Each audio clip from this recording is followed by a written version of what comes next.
Welcome to the Warehouse. Has a Sunday sermon ever left you running to Google with new theological questions? Have you ever wished you could peer behind the curtain and see how a message comes together? That's where we come in. Here at Cornerstone Church, we spend hours every week talking about Scripture. This is the place to learn about passages, dive into their context, and study the Bible's cultural background. Come to the Warehouse, where we extend what you learn from the stage. Hey guys, welcome back to the Warehouse podcast. Today it is me and Morgan. What up? So our question for today, because we had Dunkin' Donuts because they just opened up this week. We had them this morning. What is your favorite donut? I like pretty much every donut, not too picky, but if I had to pick a favorite, it'd be like any kind of like cake donut. Cake donut? Yeah. You don't have a top favorite cake though? I like the blueberry one. I like one that has like cinnamon on it. Like I don't really know. I mean, I'm not very picky when it comes to a donut. I think they're all good. Really? Yeah. So one of the things that make me go, is like a filled donut. That's fine with me. Really? Yep. Don't care. Jelly? Sure. Okay. It's a donut, man. It's a donut. Yeah. Just eat it. So like my favorite donut is the chocolate Long John, but without filling. And if it has filling in it, I'll eat around the filling and then just throw it away. That's weird. It is weird. Yeah. But I would just get a different donut. But whenever people are trying to be kind and they know your favorite donut is a chocolate Long John, and they're trying to be nice, and they bring you one with filling, you don't want to be rude. I guess. Yeah. I just eat around it. Okay. Or like squeeze out the stuff. Whatever. It grosses me out. Yep. This is like the shortest intro we've ever had. Well, I mean, donuts are donuts. I don't know. Right. I mean, that makes sense. Okay. Well, so now we are on to our next part in the Follow series, our next practice. We are jumping into Guard this month. So Guard, as like in a brief description, is how we create healthy habits and rhythms in our lives to walk in step with the Spirit. It helps us create healthy boundaries and also like engaging in personal accountability. And so, yeah, the importance of like verging and meeting with one another to hold each other accountable and then putting up healthy guardrails in our lives. Yeah, I'm excited for this. Me too. I like this one a lot. My favorite, though, is invite, I think just because of the whole like difference of like inviting somebody along with you to like more of less a discipleship model than just inviting somebody to church. But Guard, I feel like, is a very important habit to have in our life. Yeah. I think I lean toward my favorite is probably reflect. I'm very contemplative. Like I like to sit and think. I'm a slow processor sometimes, but just the idea of like reflecting on where I'm at as a believer and where I'm at on my walk and not just rolling through life and not thinking about it. I mean, because it can be so easy to get so busy. Right. I think it's so important for us to sit and reflect on it. So it's my favorite because I know it's something that I need to do better at. Yeah. I get that. Man, now I want to kind of change my answer, but that's what I do. So anyways, jumping into this week, week 1, we are in Daniel 1. So what's your context? No, big idea first. Big idea. Yeah, come on. Golly, we need Nathan. I'm failing it. We need Nathan. Okay, my big idea is Daniel and his friends stand firm to God's word despite pressure to conform. Mine is Daniel and the boys remained faithful to God and refused to conform to the world. Can I just tell you that I do not like that you call them the boys? Why? It just throws me off and doesn't feel right. I love it. Okay. That's what I call them because like, no. I have to defend this. Because mostly people call them Shadrach, Meshach, and Abednego. And it's like, that's not their names. Like, that's their Babylonian names. And I can never really remember their Hebrew names. Oh, so it's Daniel and the boys. Yeah, so you're like really adamant about we can't call them their Babylonian names, so much so that you don't even remember their real names. I know there's like Mishael. Yeah, hold on. Hananiah, Azariah. Yeah, you're reading it, so good job. Yeah. Thank you. I remember too whenever I look at the answer. I think everybody does. Yeah. It's fine. It's good. Okay, the boys. But it is the boys. Yeah. Okay. Sure. All right. Context. Now it's time for context. Okay. And you're going to go first because you've got the good stuff. Let's see. So Daniel's story is set right after Babylon's first attack on Jerusalem. We see that in 2 Kings 24. The book of Daniel was likely written between 540 and 530 BC. They had plundered the city and the temple, taking a wave of Israelites into exile. Among them was these 4 men of royal family in the line of David, Daniel, later named Belteshazzar, and his 3 friends, who probably known more by their Babylonian names. So we have Shadrach, Meshach, and Abednego, but their names are Hananiah, Mishael, and Azariah. So this book mainly tells their struggles to maintain hope in the land of their conquerors. And we have chapters 1 through 6, where it focuses on Daniel and his friends in Babylon. Chapters 7 through 12, where it contains like Daniel's visions about the future. And just some like really cool things about Daniel is chapter 1 is written in Hebrew, and chapters 2 through 7 were written in Aramaic.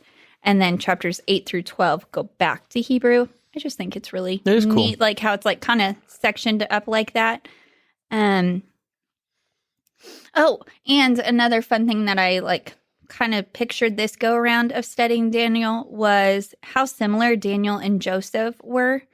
Both of them prospered in a foreign land after interpreting dreams for their rulers, and both of them were elevated to a high office to result in their faithfulness to God. That's good. That is good. Did you find anything on why it was written in Aramaic for those chapters? I did a brief study. So this is from me, like kind of coming like back from memory. So if I get it wrong, please just call me out on it. But part of it was because of like the culture there at the time. And so to have that written to them as well. And so like Babylonians kind of had Aramaic as their primary language, but I could be wrong. What did you find? Yeah, I mean, I think that's about right. I don't know the for sure answer, but the commentaries that I was reading leaned on that that portion was like the special significance behind it, and like who it was being written to and really for would have been a non-Hebrew audience. And non-Hebrews wouldn't have spoke Hebrew. They would have probably spoke Aramaic. So in order for them to really get it, he wanted it to be they wanted it to be written in that their natural language. Just so they can get the best understanding for it. Love it. Yeah. A couple of things that I had was you split it up with 1 through 6 and then 7 through 12. So 1 through 6 being the more like biographical part of the book, where it's actually talking about Daniel's life and what he was doing, after he had been exiled and sent to Babylon, after he had been sent to Babylon and taken, and then what happens after that, and then, just his inner workings with the king and all that stuff. And then after that, you go through 7 through 12 is mostly visions, and it's more of a the way it would be called a apocalyptic literature.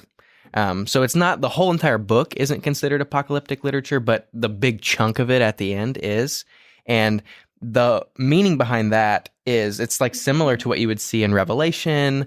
It's just it has all those same themes that you would see in apocalyptic literature, because it has someone who's receiving truths from God in visions. It has symbols and signs that are being extensively used.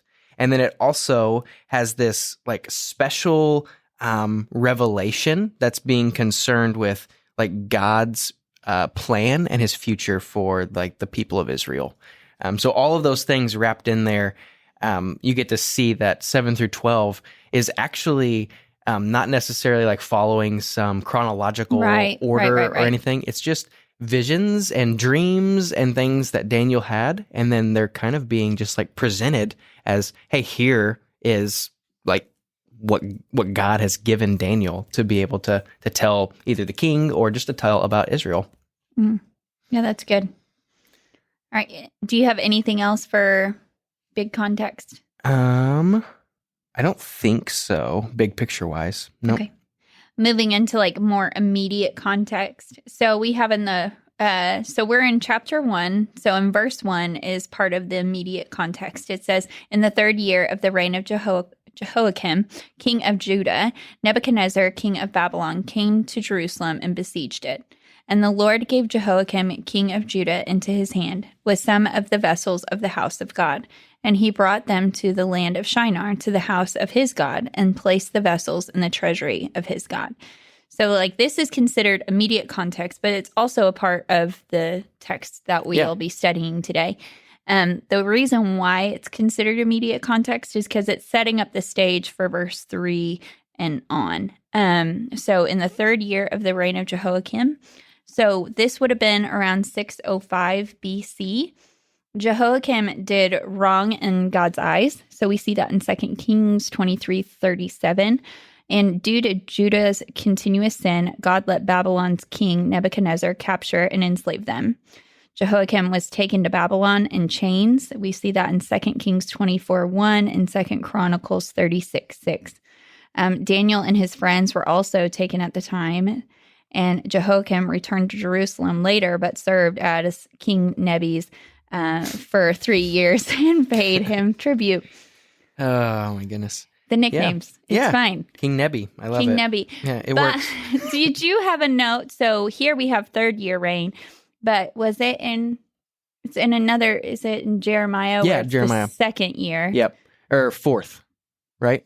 I don't know. I think it's 4th. 2 or 4. And it's all just based off of like, this one is on like a Babylonian counting system here because, I mean, that's just what Daniel would have been in. And then I'm pretty sure Jeremiah's was just on a different counting system. So it isn't actually any different. I think there's, if you look at different commentaries or different theologians, they have all their different reasoning for why it could be different numbers. But I think the main point is it's not about like the exact year. It's just this is telling the story. Yeah. So less focus on why is this one different. Right. But yeah, I think one of the main reasons for that was just different ways that it was counted. Right. Not contradicting one another. Right. It's just different views. Yep.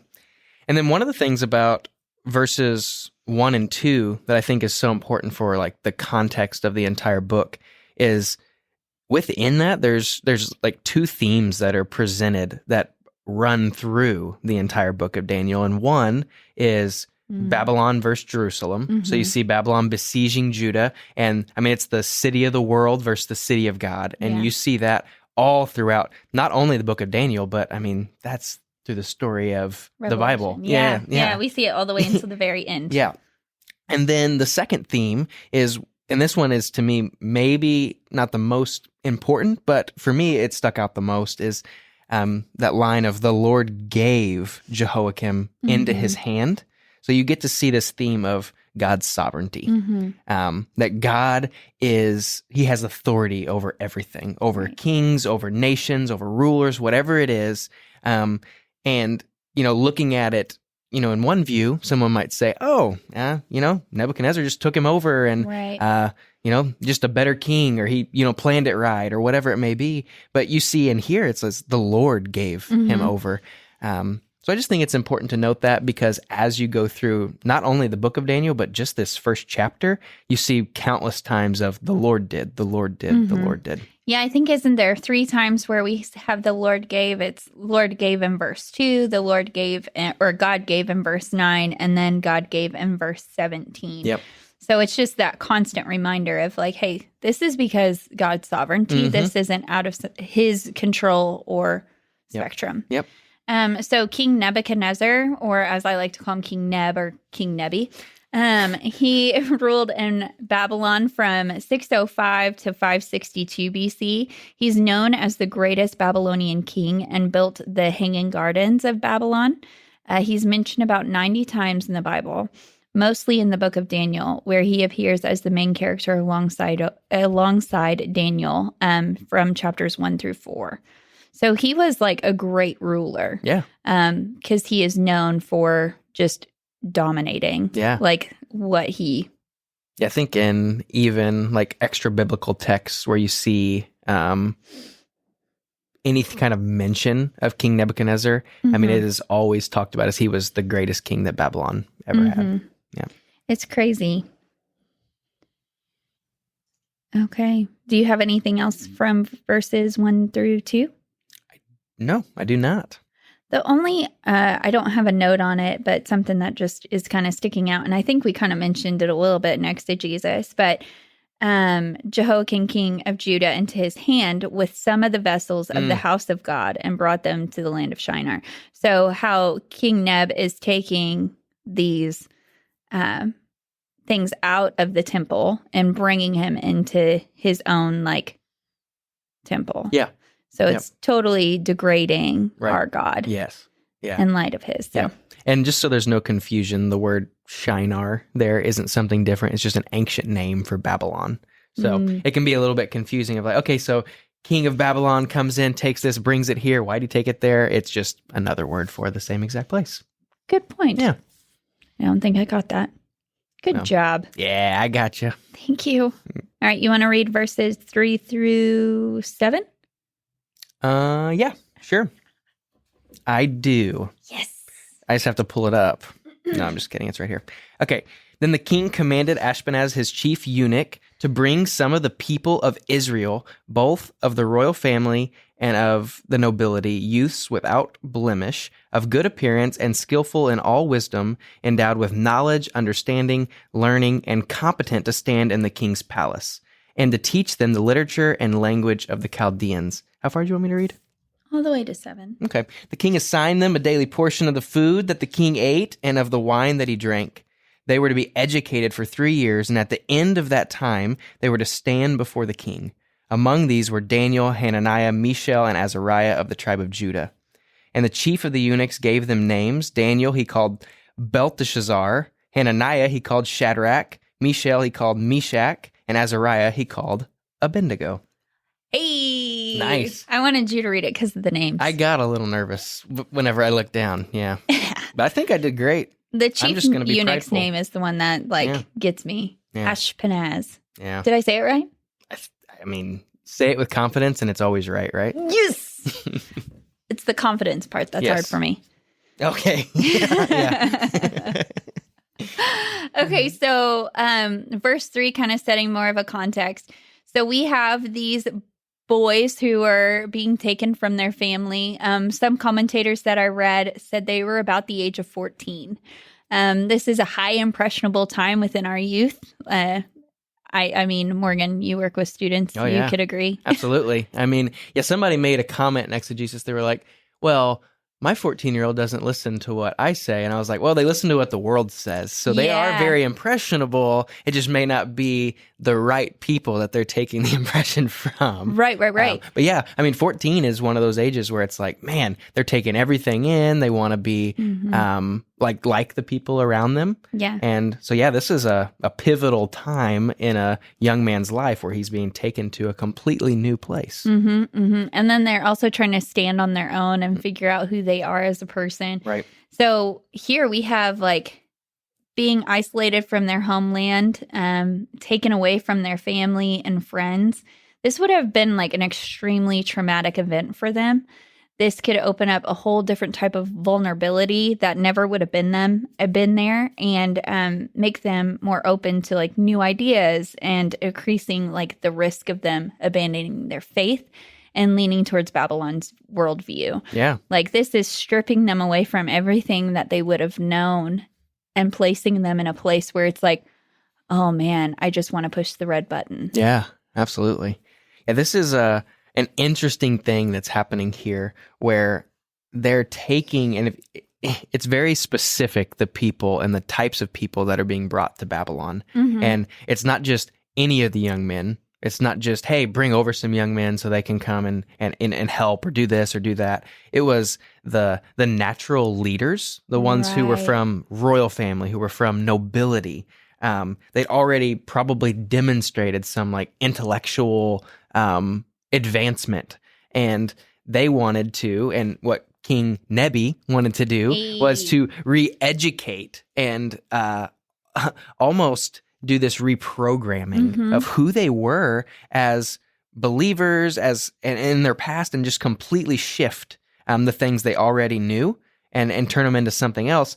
And it does two things. One, it's going to absolutely increase Babylon in like they have these powerful people, these smart intellectual people who are coming over and learning their ways and going to work for Nebuchadnezzar, going to be his right-hand men, going to do the things, his bidding. And then also because of that, he's pulling them away from Judah. So it's decreasing Judah at the same time, taking their young men who are going to be the leaders, who are going to be the noble people, who are going to be the ones who are probably future rulers, and taking them away from there and bringing them to him. So yeah, it's pretty interesting. And I think it's one of those things where when you look at it, it seems like maybe just a random thing that was done, but it's very, very purposeful. Yes, there's a reason behind what's happening here. Yeah, it is definitely for Babylon's like political, to help in the propaganda and all of that to grow Babylon in a way. And I mean, they're taking youth without blemish, good in appearance, skilled in wisdom, and they're very intelligent young men that they're taking. And so for a Jewish man to be taken from his family, one, like to have children is a big deal for a Jewish man back in that time. And so from like, it does not hint anywhere in here in scripture. It does not say that Daniel was, castrated or couldn't have any more children or anything like that. But we can assume that because that's something that they would have done to slaves is so that they could not have children. Right. And we do see that Daniel was never married.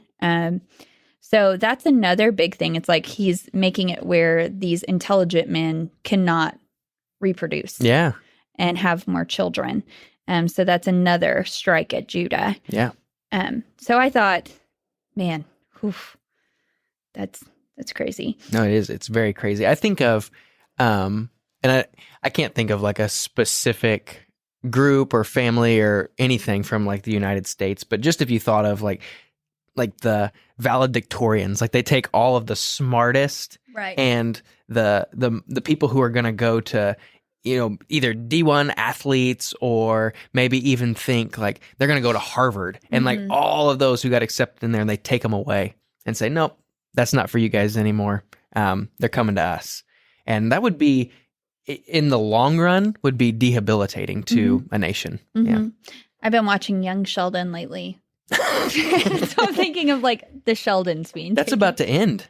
Did you know that? I think there's only one season left. Whoa. I've never seen it, but it's the talk of the town. Is it really? I don't know. I don't know. It's just on Netflix. And so I wanted something funny. Young Sheldon. It kind of makes me chuckle. Anywho, back into... Yeah, it would be like if they just took Young Sheldon and... Yeah. I mean, for real. He was a really smart little child. Yeah, he's also not real. Okay. Yep. Well, ruined my dream. So the literature and language of the Chaldeans. So Chaldea is mentioned as a tribe in control of Babylonia, and it's another name for Babylon. However, it soon became like a word for magician or diviner. So since the culture was so closely associated with this practice, Chaldean became this like, oh, they are a magician or they are practicing of some sort. Yeah. And that would have been some of the education they were receiving, right? So astrology, divination, other arts, they wanted them to be, pros in that stuff. Yeah, so we have like moving forward a little bit more. The Babylons, like they aim to change the Hebrews' lifestyle, encouraging them to eat and drink as the Babylonians do to win them over.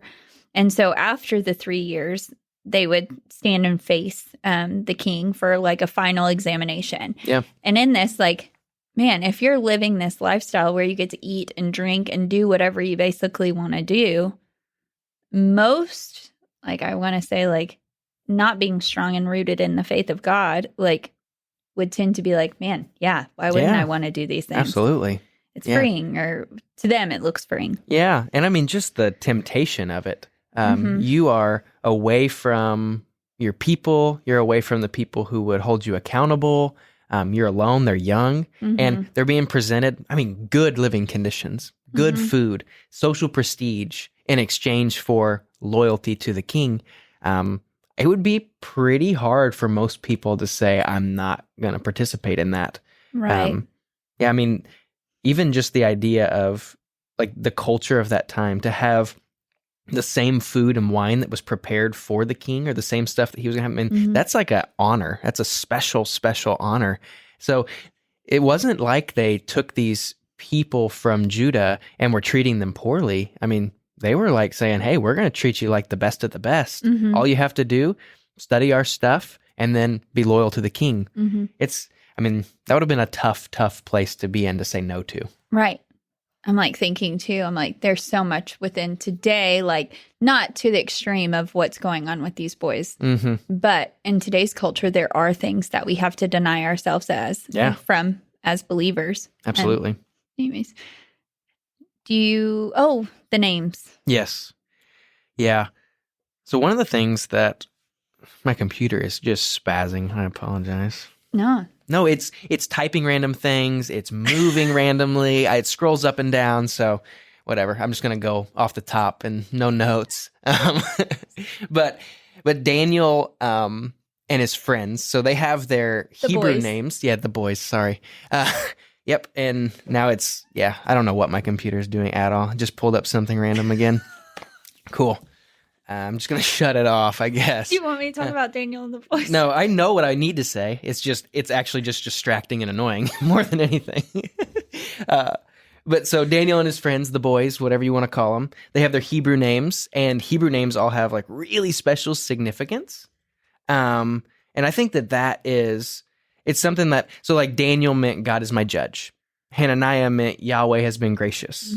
And I can't remember the other two. I think, it doesn't matter. But they all had like biblical meaning, and it had to do something with like the greatness of God. And these names were then changed.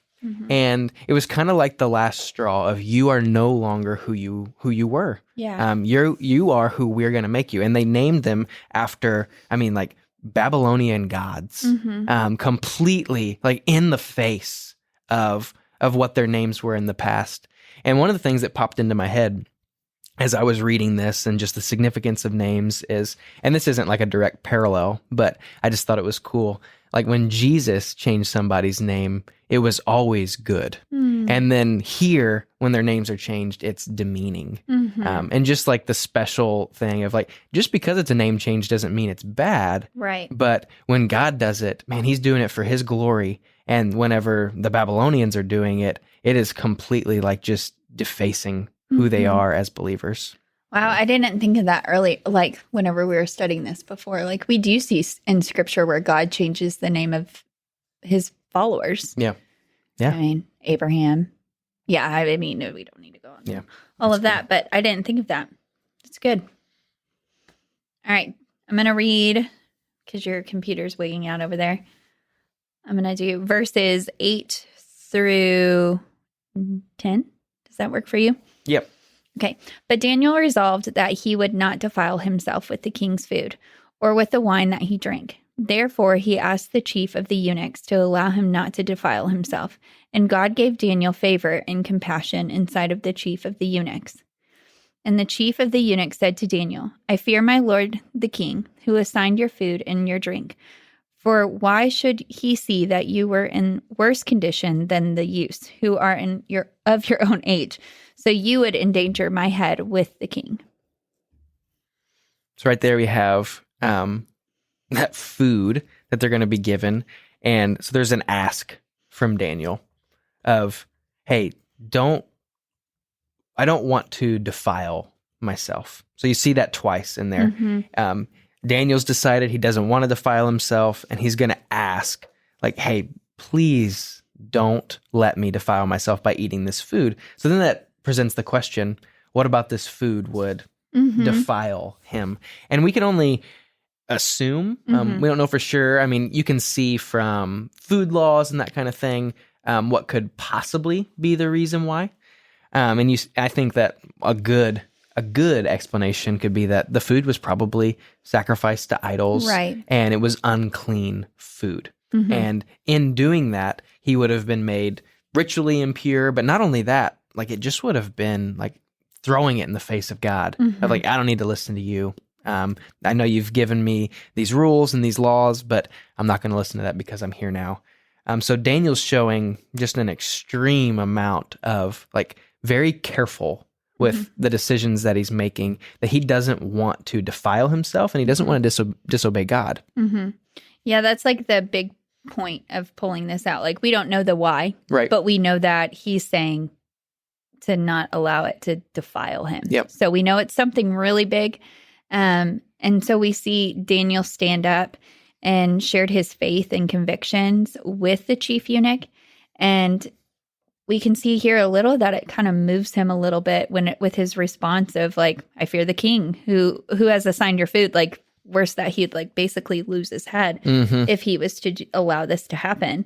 But Daniel stands his ground with grace and humility. And we don't see him being rude or arrogant about it. He's like coming to him like, please don't let this happen because it will defile me. Right. And I think that's cool too. Just the fact that it calls out why. It's not like he was beating around the bush and like, hey, I don't want to eat that. Like, he was very straightforward. Like, hey, here's why. Please don't let me do this. And I mean, this is kind of a crazy thing for him to ask, because rejecting that food was rejecting the king, and he doesn't know what's going to happen after that. I mean, you have the threat of potential punishment. I mean, they very well could have looked at somebody else and been like, what? Like, okay, fine. If you don't want to eat the food, then you can go die. Right. Like, it's either do what we say or die. And he didn't know if that was going to be the outcome. And I just think that it shows, as a 14-year-old boy who's alone, who's being told, hey, here's what you need to do. And he says, no, that's not right. This is not right. This is not what God has told me to do. And then goes and just very, very carefully says, hey, please don't let me do this. Right. Like Daniel and the boys, there's not just 4 that have been captured. This was they were taken in 2 waves, right? Yeah. I can't remember the number. I think the first one was 3,000 and the second one was like 800. Yeah. Yeah. Yeah. And so there's a lot of boys here. And one of the things that kind of struck me is, when you say yes to one person, then you have to say yes to all people. Right. And so like even him to be able to say, yeah, that's fine. We'll go ahead and change your food laws, like change your food. Then who's to stop the next one or the next one or the next one? Yeah. So it's kind of like when you say no to one person because you don't want to have to say yes to everybody else. Yep. And we see in verse 9 that, again, God gave Daniel favor and compassion. This was not anybody else's doing, but God did it himself. Yep. Just another example of that sovereignty of what God was doing and the way he was moving in all of this. Like even the ability to ask this question and for it to be received as well as it was, even though the first guy is like, I don't really have control over this. Like, I'm going to get killed for this. It still wasn't taken in a negative way. I think that's just another example of, man, God was moving in this. Yeah. I know we're going to get into this in a minute. But we'll go ahead and read verse. Do you want to read, or is it your computer? I think I'm good now. Okay, verse 11 through 16. Yep. Then Daniel said to the steward from the chief of the eunuchs had assigned over Daniel, Hananiah, Mishael, and Azariah, test your servants for 10 days. Let us be given vegetables to eat and water to drink. Then let our appearance and the appearance of the youths who eat the king's food be observed by you, and deal with your servants according to what you see. So he listened to them in this matter and tested them for 10 days. At the end of 10 days, it was seen that they were better in appearance and fatter in flesh than all the youths who ate the king's food. So the steward took away their food and the wine they were to drink and gave them vegetables. So like kind of, I don't know how I missed it while I was studying, but I was like, oh, the chief eunuch did this. I don't know how I missed the steward. Right. I was like, oh, these are 2 different people here that are in play. Like, it's not just the chief eunuch was like, okay, I'm going to do all of this. It was like, no, Daniel then went to a steward. Yep. And he was the one who tested him for 10 days. And that 10 days isn't necessarily like a literal. It could be symbolic because we do see testing for 10 days throughout Scripture. Right. So I thought that was kind of neat. And kind of going back to, I think defile there can mean like pollute, stain, or desecrate. So it's not something that's just like kind of backhanded. It's a pretty big for him. Okay. Yep. And that, I think vegetables is interesting. Like a lot of people just think, oh, like a couple things. Like we all think of vegetables and we think of certain things, maybe, whatever it could be. I don't know vegetables because I don't like vegetables. So I love vegetables. Yeah, whatever. Lima beans. I don't know why people like them. I eat grass. That's not really cool to me, but whatever. You don't like salad? With like dressing and bacon and chicken and cheese and all the good stuff on top. Blue cheese. Yeah. I do like blue cheese. I know. I guess I can't really talk crap about vegetables if I will eat old cheese that's been, whatever. Moving on. So vegetables, it can refer to more than just like what we would think of today as vegetables. It was just grains and plants, so not strictly just the green bean, that kind of thing. And I don't know how true this is because I didn't look through every single thing, so I'm just going to say it. And okay, good. If anyone thinks I'm wrong, you can email in, and Stephanie gave me this information. So the one of the things that was why maybe he said vegetables. So he has the first ask where he's like, he didn't say anything. He did not say like substitute the food. He just said, hey, don't let me defile myself. And the guy tells him, I can't, like, I don't know what you want me to do. Right. It's my head or not. And then the second one, he kind of compromises a little bit and says, hey, so maybe just vegetables and water then. Like we won't not eat, but just give us this. And one of the things I saw was that Mosaic law never designated any kind of vegetables as unclean. So there may have been like this thing in Daniel who was like, okay, fine, we will eat, but I'm not going to take a chance of eating something that could defile me. So yeah, Daniel could eat any of the vegetables put before him without defiling himself. So, that sounds pretty. Yeah. I feel like I could believe you on that. Yeah, I mean, I did a little bit of research on it, of like reading through the different food laws, and I didn't see anything about vegetables. But yeah, this was one of the commentaries said that, and I just wanted to try and back it up, but I didn't have enough time to like really knock it out. No, I like it. Yeah. It was good. So they were fattier in flesh. Fatter, not fattier. Is it fatter or fattier? I think it's just fatter. It just says fatter in the flesh. Yeah. So Parker Robbins yesterday kind of got a little excited. Yeah. About this. A little. He was like, 1 cup of peas is equal to 8 grams of protein. And then he was like looking into like peas can give you so much protein. And then what was the other one? Soybeans. Yes. Yeah. And then he spent like 20 minutes over there being super quiet. And it was because he was looking up all of the protein. And he's like, and it's really cool because this is where it started, is around these areas. Yeah. He says, I didn't do the research. I didn't so I'm do just the going to research. trust Parker. We're just going to trust Parker on this. That, Parker Robbins. Yes, Parker Robbins. That peas and soybeans would have like originated in this general area where Babylon would have been. So if he's right, that's really cool. I mean, are you going to eat like 8 cups of peas today? No, I won't eat 1 pea today. Why? So much protein. They're I know you gross. just said vegetables. I like some vegetables. I'm going to take it back. Okay, good. I felt like a liar after I said I don't like any vegetables. I'm glad you and I'm on record. Repenting. Yeah, I'm going to repent, confess. But I do like some, but like that's gross. Peas, mushy. Gross. I love peas. Yeah, no. Oh, gosh, I love vegetables. Whatever. You guys? Peas? No? Oh, my goodness. Someone? Okay. Yeah, no, they are shaking their heads vigorously. No, it's the worst vegetable they've ever heard of. Okay. All right. So just like we see Daniel and his friends, they had honored God, and now God is honoring them by giving them favor with the guard and their bodies. Right. Yes. It's pretty cool to see here. Like there's 2 things working here, and I don't want to go on like a vegan kick here, but hey, let's do it. Michael did get excited about it a little bit. Yeah. But like they are actually like they look better. Like they're healthy because of what they're doing, what they're eating.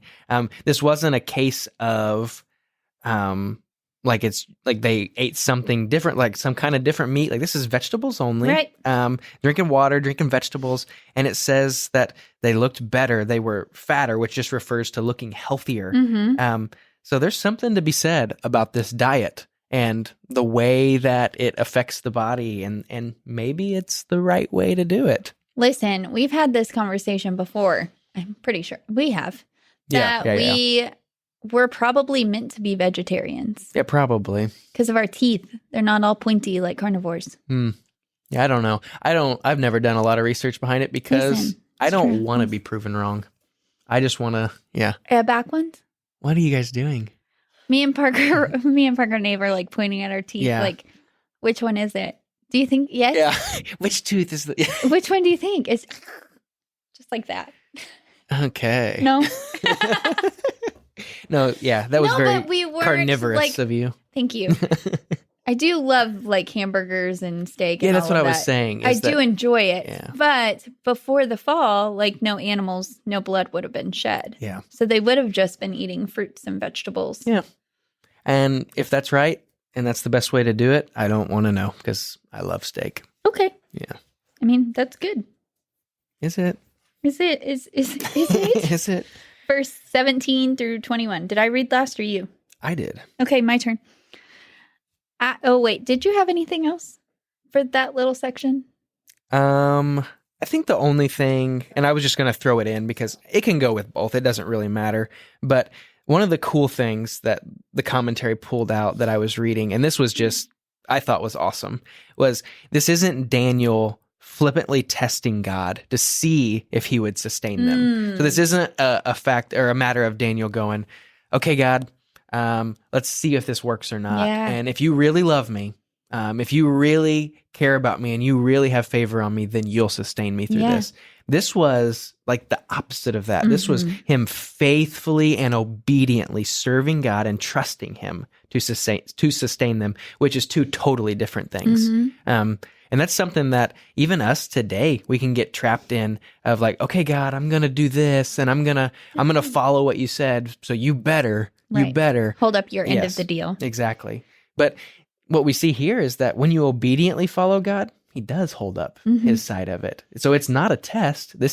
We should go into it with this trusting and this faith that he's going to take care of us. And we see that later on in Daniel with the Absolutely. boys. Yep. Whenever the boys were like, our God will save us, but even if he doesn't, we will not bow. Yes. Yep. So it's definitely in line with their character. They were very faithful and obedient. And even if it didn't happen, that was okay. Right. Yeah, that's cool. Okay. And so, and then I guess I do have one more thing. So the steward took away their food and the wine that they were to drink and to give them vegetables. This is talking about Daniel and the boys. It's not talking about all of the boys that were in. Right. We kind of did a little bit of research on that. And that was kind of the things. Yeah. The word there in 16 is just playing off of the they, which is also just coming from Daniel, Hananiah, Mishael, and Azariah. So if you follow what it's, see the words leaving me right now, but regardless, it's not talking about all of them. Right. So they didn't change the diet for all 3,000 boys that were there. It was just for those 4. Okay, verse 17. As for these 4 youths, God gave them learning and skill in all literature and wisdom. And Daniel had understanding in all visions and dreams. At the end of the time, when the king had commanded that they should be brought in, the chief of the eunuchs brought them in before Nebuchadnezzar. And the king spoke with them, and among all of them none was found like Daniel, Hananiah, Mishael, and Azariah. Therefore they stood before the king, and in every matter of wisdom and understanding about which the king inquired of them, he found them 10 times better than all of the magicians and enchanters that were in all of the kingdom. And Daniel was there until the first year of King Cyrus. Boom. Well done. My heart was pounding. So again, we see God gave in 17. So their success was a gift from God. The fact that they were able to learn what they did and the skill that they had obtained, the wisdom was all from God. Yeah. Yeah, it's definitely something that was set apart. And we see Daniel had this sets him up for the rest of his time in Babylon, where he has an understanding in all visions and dreams. Yes, so you have they all received this learning and skill in literature and wisdom, but then Daniel has a unique gift that's given to him by God that sets him apart even further because of the help that he's going to need to provide to Nebuchadnezzar. So that's pretty cool to see that God was setting him up for that role. Yeah, that is. At the end of the time, this was 3 years. So this was after, this is them standing before King Neb to be judged over. Yeah, to see if they pass the test. Yeah, I'm like, what kind of questions was being asked here? Right. What color is the sky today? Yeah. Was he asking them softball questions and then they were like, he's like, oh, cool, they passed. Or was this dude super, super smart? Right. And was asking him some difficult questions. Yeah. And they were blowing him away. Right. Yeah. These are things we don't know. Right. But it's just fun to ask. Yeah. We don't know. All right. The last thing that, not last thing. I have a couple things. I guess I shouldn't say last. But I liked the point in verse 19 where it's Daniel, Hananiah, Mishael, and Azariah. They're not called their Babylonian names here. We don't know why. I kind of compared it to whenever Jacob and Israel. So when Jacob was walking in step with God, he was referred to as Israel. And then whenever he was kind of walking out, he was called Jacob. I don't know if that's why, but we see them doing this courageous thing for 3 years. And so they are recognized as their Hebrew names here. I don't know if that's why, but that's my assumption. Yeah. And verse 21, we have the point here is not to provide the date of Daniel's death, and it's to be theological. It's not chronological. Daniel was not written so we can have a history of what was going on. There's historical events in place. But this is to tell a story about God. Yeah. Yeah. That's good. I don't really have anything else for those verses, those last few, just the pointing out that God's sovereignty in all of it. So that's about all I had. Well, with the time marker, if Daniel was 14, he would have been in captivity for 67 years. So this would put him roughly around 81 years old. Wow. When he passed. Yeah. So 67 years of being away from your family. Yeah. Wow. And one of the other things we talked about in exegesis that isn't with this text right here, but a lot of people, because we know that Daniel was so young at this part of the story, that we jump forward a few chapters and he's in the lion's den, and everyone thinks he's still a 14-year-old, which would have still been crazy. Oh, but this is, at that time, was 80-year-old Daniel in the lion's den. You're talking an older dude in there. I mean, that's, So a lot of time passes in those first 6 chapters. Yeah. It does. Well, we see, and another big point is, Daniel went through a lot of kings. Yep. It wasn't just one. Right. I think there was 3 or 4. Yep. And he made it through all of them in high standing. Yeah. And one of them ends up calling him by Daniel instead of his Babylonian name. Yeah. I can't remember it. I did it as a note. Okay. Last thoughts. Closing thoughts. Yeah. For me, whenever I was reading this and studying, I think the thing that really stood out to me was, and you kind of mentioned it at the very beginning, was that today, we may not be facing the same difficulty that they're facing here, but we're throwing a lot of stuff that wants us to try to conform to a different belief system. Yeah. To turn us away from the God that we believe in. And it's done in a subtle way, even as subtle as a food thing. Yeah. It's so small. Hey, just do you really need to do that one? Do you really need to follow that one? And so much so that it's we're in a place where it's okay, well, I guess I can just eat the food, as the metaphor. I can just eat the food. That's not that bad. I can ask for forgiveness, right?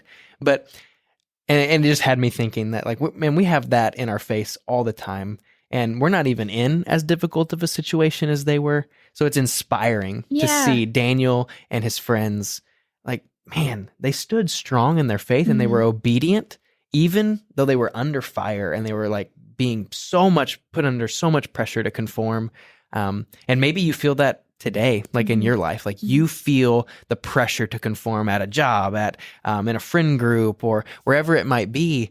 And I think you can look at this story and be like, okay, I can do it. If those 14-year-old boys in a foreign land with people all around them telling them, don't do this, can stand strong, and then also you get to see God's faithfulness in that, I think at least inspires me. Oh, 100%. Yeah, that's really good. Yeah, I'm just thinking on like how, in today, in our world, like to look different is totally not okay. Yeah. Like everybody wants us to, well, it's okay to do this or to do that. And to be set apart is like almost the thing you shouldn't do, right? Right. So, yeah, it was really encouraging to me to read this story again. We've gone through this multiple times on a fast look, looking at it through a fasting perspective on why we should fast, and to look at it through the guarding perspective of how we're supposed to put up guardrails in our lives, because God is still good and he's still faithful through it all. And the encouragement that I get that these are young men who are doing this and standing strong in their faith when they could easily have chose to turn away from their faith and eat the food and drink the drink and have a good old time. They chose to obey God. Yeah. When nobody else was looking at them, nobody else was going to tell their mom or their dad. Right. They still chose to be obedient to the Lord. Yeah, that's good. That's all I got. Cool. Do you want to do the, warehouse at cornerstone.team? I think you just did it. There it is. Yeah. So what she just said, if you have any questions or concerns, or if we said something that you were like, I'm a little off, or that didn't sound right, that's okay. Email it in, warehouse@cornerstone.team. Yeah. Yeah. We'd love to hear from you, and we love encouragement. We love questions. Right. We love it all. So we do. Yeah, send it our way. Think of a question for us to do at the very beginning. Yes. If you are someone who is really good at coming up with good questions, give it to us, please. Just send it, because we would appreciate it. Tired of Stephanie telling me to come up with one. Did you come up with today? I think Parker did. Yeah, because I don't want to anymore. I don't. You normally don't. I sent you like 6 one time. Yeah, I didn't like Whatever. It. You should sing like Nathan did at the end of our last. I'm not going to sing. Okay. No. Okay, fine. Well, then I guess the warehouse is done today. Adios.